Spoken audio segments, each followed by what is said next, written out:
দর্শক আসসালামু আলাইকুম। আমি ডাক্তার আহমেদ নাজমুল আনাম, শিশু কিশোর নবজাতক এবং শিশু হৃদরোগ বিশেষজ্ঞ। বরাবরের মধ্যে আপনাদের সবাইকে স্বাগতম জানাচ্ছি। দর্শক, আপনাদের যে হার্টের উপর আমরা যে ভিডিওগুলো দিতে চাচ্ছি সেই আলোকেই বা সেই দৃষ্টিকোণ থেকেই আজকের যে আমাদের যে ভিডিও সেটা হচ্ছে হার্টের ছিদ্র মানে কি অপারেশন লাগবে বা চিন্তার কোনো কারণ আছে কিনা। তো অনেক সময় আমরা যখন ইকো করি, মা বাবাদের বলি যে আপনার বাবুর হার্টে ছিদ্র আছে, তখন মা বাবারা মন খারাপ করে ফেলেন। বাবা এসে বলে, স্যার কালকে তো আমার ওয়াইফ সারা রাত ঘুমায়নি, কান্নাকাটি করেছে, ছিদ্রের কথা বলেছেন। তো আমি আসলে জানাতে চাই যে ছিদ্র হলেই যে সেটা চিন্তার কোনো কারণ আছে সেটা কিন্তু সঠিক নয়। এটা অনেকগুলো ব্যাপার আছে এবং অনেকগুলো সাইজের ব্যাপার আছে, লোকেশনের ব্যাপার আছে, কোন লোকেশনে বন্ধ হবে, কবে বন্ধ হবে, কখন অপারেশন লাগবে, অপারেশন লাগলেও সেটাকে ওপেন হার্ট সার্জারি হবে নাকি বোতাম পরানো হবে, অনেক কিছু ব্যাপার আছে। আসলে ছোট একটি ভিডিওতে এগুলো সবকিছু বোঝানো সম্ভব নয়। তারপর আমি আজকে কিছু বোঝানোর চেষ্টা করবো যাতে আপনারা বোঝেন হার্টের ছিদ্র হলে সেটি ভয়ের কোনো কারণ নেই। তাহলে প্রথমেই আমরা যেটা বলতে চাই যে আমাদের মানুষের শরীরের মতো আমাদের হার্ট ও মাসলও কিন্তু বড় হয়, থিক হয়, মোটা হতে থাকে, যার ফলে সময়ের সাথে সাথে হার্টের ভিতরে চেঞ্জ হতে থাকে। তাহলে ছোটখাটো ফুটা যদি থাকে সেটা কিন্তু অটোমেটিক্যালি বন্ধ হয়ে যায়। তার মধ্যে একটি হচ্ছে পিএফও। অনেক সময় আমরা ইকো করে বলি আপনার বাবুর পিএফও আছে, যেটি আমি বলবো যে ম্যাক্সিমাম বাবুরই এটা বন্ধ হয়ে যায়। আর যে এএসডি যে ব্যাপারটা, এএসডি আমরা বলি যে 8 মিলিমিটার পর্যন্ত এএসডি, যেটি অস্ট্রিয়াম সেকেন্ডাম এএসডি হয়, এটা বন্ধ হতে পারে। সুতরাং আপনি বুঝতে পারছেন 8 মিলিমিটার কিন্তু অনেক বড় ফুটা। তাহলে আমরা বলবো যে হার্টের ফুটা হলেই সেটি চিন্তিত হওয়ার কিছু নাই। তো ইকো করে বের করতে হবে এই ফুটাটা কোন জায়গায় আছে, এটা কিন্তু খুবই ইম্পর্টেন্ট। আমাদের কাছে মারা বলে, স্যার আগের চেয়ে ইকো করে সাইজটা কমেছে কিনা।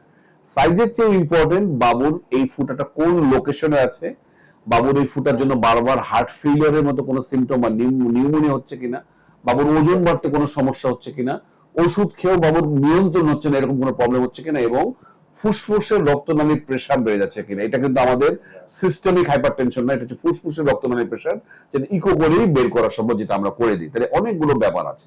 তাহলে এএসডি ব্যাপারটা আমরা জানলাম, পিএফও ব্যাপারটা জানলাম, ভিএসডি বলে একটি রোগ আছে, সেই রোগে কিন্তু একটু সমস্যা, সেখানে মেনলি বাবুদের ওজন বাড়তে চায় না এবং বারবার ঠান্ডা কাশি লাগে। তো সেইখানেও কিন্তু আমরা একটা সার্টেন টাইম পর্যন্ত বলি যে ওটা উপেক্ষা করতে হবে। এখানেও ব্যাপার আছে, বেশ কিছু টাইপ আছে, তার মধ্যে যে পেরিমেমব্রেনাস এবং মাসকুলার যে ভ্যারাইটি সেগুলো সাধারণত বন্ধ হয়, কিন্তু আরো যেগুলো ভ্যারাইটি আছে ইনলেট এবং সুপ্রাক্রিস্টাল যে ভ্যারাইটি সেগুলো বন্ধ হয় না, এগুলো ওপেন হার্ট সার্জারি করতে হয়। সুতরাং এখানে একটা জানার ব্যাপার আছে। আর পিডিএ বলে যে একটা ব্যাপার আছে, আমরা বলেছি পিডিএ যদি 5 মাসের পরে যদি কারো পিডিএ থাকে তাহলে আমরা বলবো এটা আর বন্ধ হবে না, আপনাকে বন্ধ করতে হবে। তাহলে পিডিএ এর ক্ষেত্রে আমরা বলি 5 মাস এবং 5 কেজি ওজন যদি বাবুর হয় তাইলে আমরা বলি এটা বন্ধ করে ফেলতে হবে, আর বন্ধ হওয়ার সুযোগ নাই। তো দর্শক বুঝতেই পারছেন অনেক কিছু ভ্যারিয়েশনের ব্যাপার আছে। আর যেটা বললাম ওপেন হার্ট সার্জারি এবং বোতাম পরানো দুই ভিন্ন টেকনিক, যেটা আমরা বলি ডিভাইস ক্লোজার, সেটাও কিন্তু আমার কিছু মাপজোকের ব্যাপার আছে। কোন ফুটা ডিভাইস করা যাবে, কোন ফুটা ওপেন হার্ট সার্জারি করতে হবে, সেটা কিন্তু একজন শিশু কার্ডিওলজিস্টই বলতে পারবেন।